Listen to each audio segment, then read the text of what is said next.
और राधे राधे सबको, welcome back to my another mini blog friends. तो आज हम जा रहे हैं भात नौतने। मेरे भाई की शादी है तो मैं पहुंच गई दादी के घर मम्मी के साथ। मेरा कज़न छुप गया फटाफट जाके और हमने यहाँ पे चाय पी ली। फिर मैंने दादी के यहाँ पे सुंदर से प्यारे से छोटे छोटे से लड्डू गोपाल जी की वीडियोस बनाई। और यार बहुत क्यूट है इनके लड्डू गोपाल जी। दादी के यहाँ पे दो हैं और बहुत प्यारे से छोटू से। और उसके बाद मेरी ये छोटी बहन आ गई है। ये अपना चेहरा ही नहीं दिखा रही थी, छुपा रही थी बेचारी, पूरी कलर में पिंक पिंक हो रही थी। और हम अपने घर से निकल चुके थे और यहाँ पे हमारा इतना अच्छा वेलकम हुआ, दादी का, मम्मी का, सबका, क्योंकि भाई हम भात नोतने गए थे।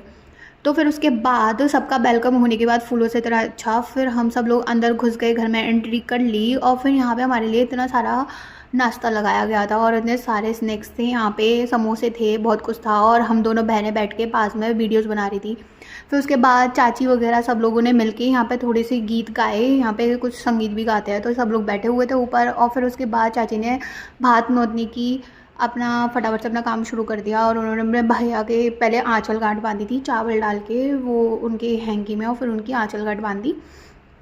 फिर उसके बाद फटाफट से उन्होंने जो सारा सामान उनको भाइयों को देना था, भात नोतने का होता है, वो सब सारी चीज़ें की उन्होंने।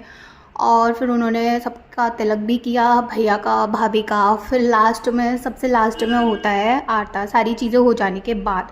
तो उन्होंने सबका तिलक कर लिया क्योंकि भाई भात नोत रहे हैं तो फिर भाइयों को तो नोतना ही होता है, उनका सारी चीज़ें करनी होती हैं। फिर उसके बाद सब उनको मिठाई वगैरह, कपड़े वगैरह देने के बाद उन्होंने अपनी भाभीयों का भी तिलक किया। और यहाँ पे हमारे सब लोग एक दूसरे का वीडियोस में हेलो हाय बोल रहे थे। और फिर चाची ने आरती शुरू कर दी। मैं खड़े खड़े तक थी, मैं बैठ गई और यहाँ पे उनकी आरती भी हो गई। और हम दोनों दो बेड पे बैठ के मस्ती कर रहे थे, सारे कज़न से एक जगह बैठ के। फिर उसके बाद लास्ट में हमारा डिनर लग चुका था। यहाँ पे डिनर में भी बहुत सारी चीज़ें थी और डिनर बहुत अच्छा था। फिर उसके बाद मेरा भाई, ये छोटी सी इस बहन को बहुत परेशान कर रहा था, बेचारी उसको कुर्सी को उठा भी नहीं पा रही थी। और फिर लास्ट में हमारा हो गया जाने का टाइम। वो सबसे मोस्ट अच्छी चीज़ लगी कि यहाँ पे दो समंदरों का मिलन हो रहा था और भाई इतने प्यार से गले लग रहे थे। फिर हम रात में निकल चुके अपने घर के लिए। फिर मिलते हैं नेक्स्ट ब्लॉग के साथ, तब तक सबको राधे राधे।